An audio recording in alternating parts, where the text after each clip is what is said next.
Karen's laugh was a hyena's cackle, sharp enough to make dogs howl and babies cry. She stood by the vending machine, one meaty fist still raised, as if daring the world to challenge her supremacy over a bag of stale chips. The bus stop on 7th Street was no stranger to chaos.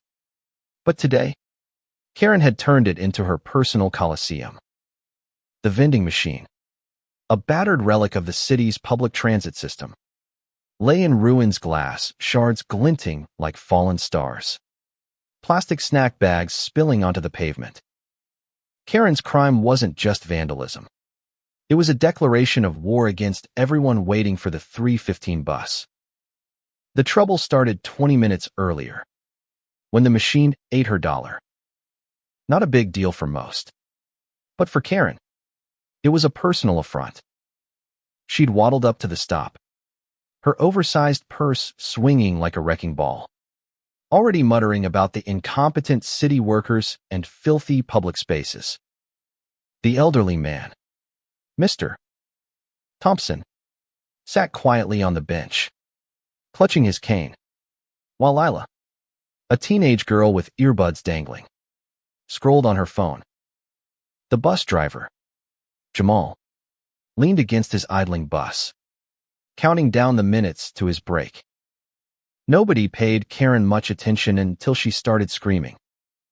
"This piece of junk stole my money," she bellowed, her voice rattling the bus stop shelter.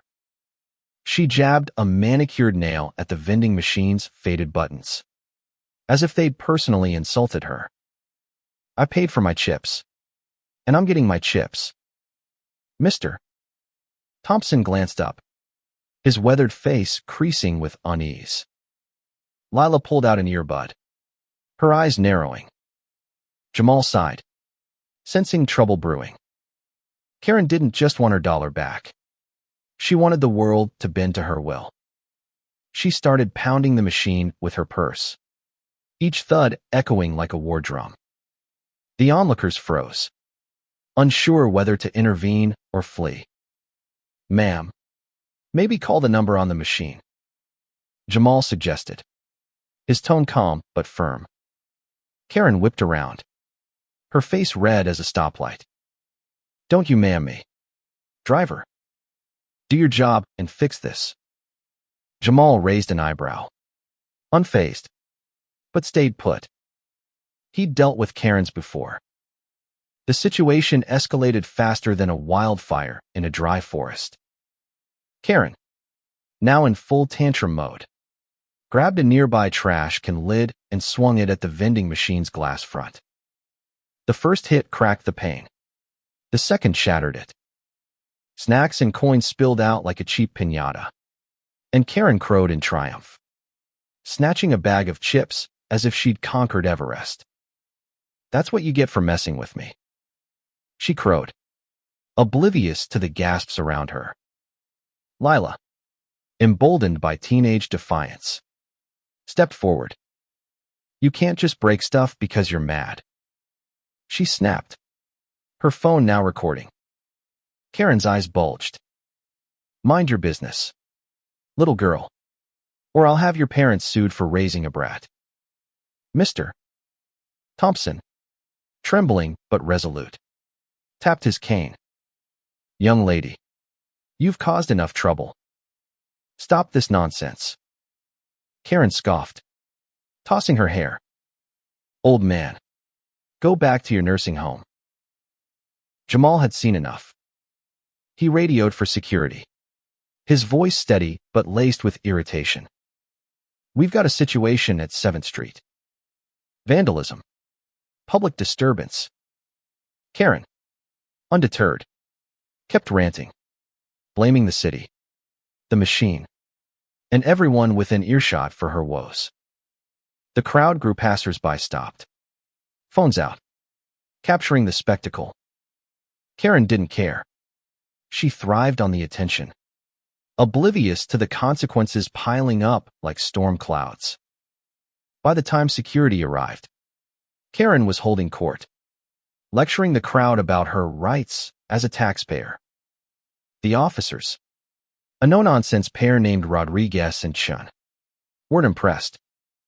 "Ma'am, you're under arrest for vandalism and public endangerment," Rodriguez said, pulling out handcuffs. Karen's smugness vanished. "Arrest? For this? Do you know who I am?" Chun didn't blink.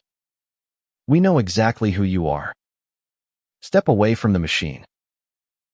The cuffs clicked, and Karen's protests turned to wails.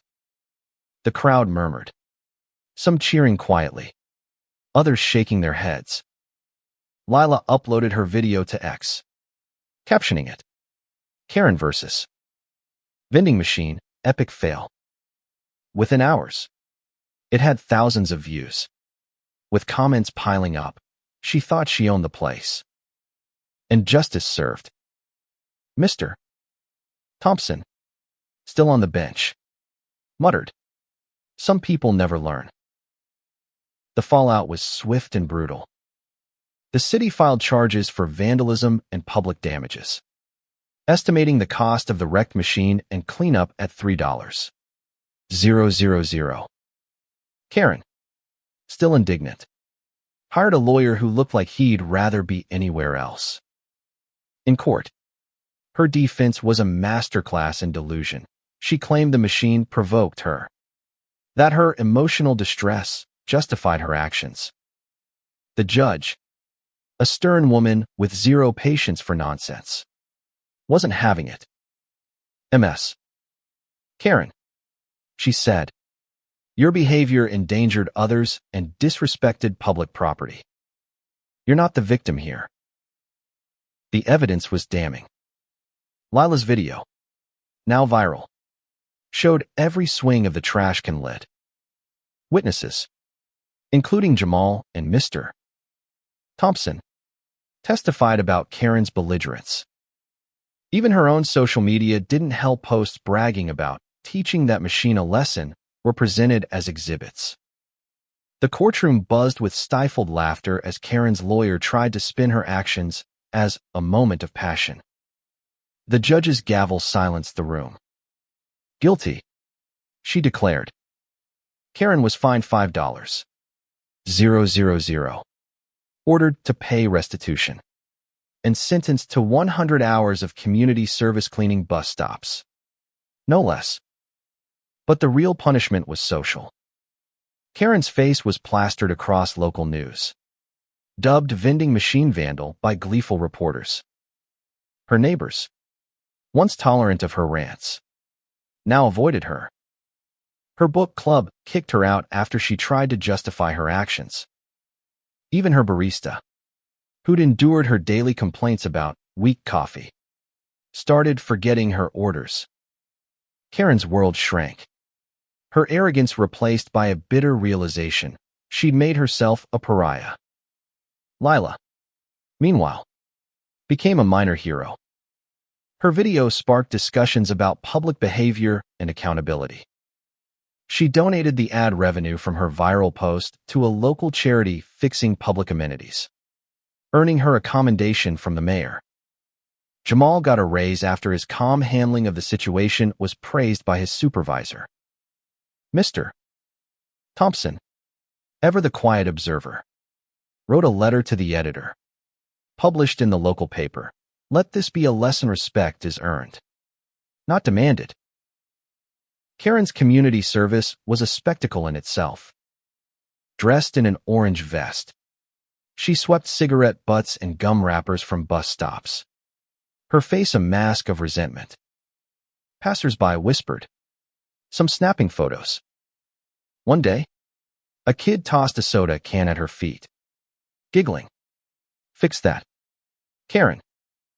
She bit her tongue, knowing another outburst would land her back in court. The irony wasn't lost on her. The woman who'd sneered at filthy public spaces was now their unwilling caretaker. Months later, the vending machine was replaced, shinier and sturdier than before. A small plaque read, "Restored by community donations." Karen, passing by on her last day of service, glared at it. The chips inside taunted her. safe behind reinforced glass. She turned away, muttering, but nobody cared enough to listen. Her reign of terror at the 7th Street bus stop was over, replaced by a quiet lesson in humility. The world moved on. But Karen's story lingered, a cautionary tale about the cost of unchecked entitlement. Lila graduated high school, dreaming of a career in journalism. Jamal bought a new car with his raise, cruising past the bus stop with a smile. Mr. Thompson, still riding the 3:15 bus, tipped his hat to the new machine, as if thanking it for surviving. And somewhere, in the vast digital sea of X, Karen's video lived on, a reminder that actions have consequences, and karma doesn't miss. The end.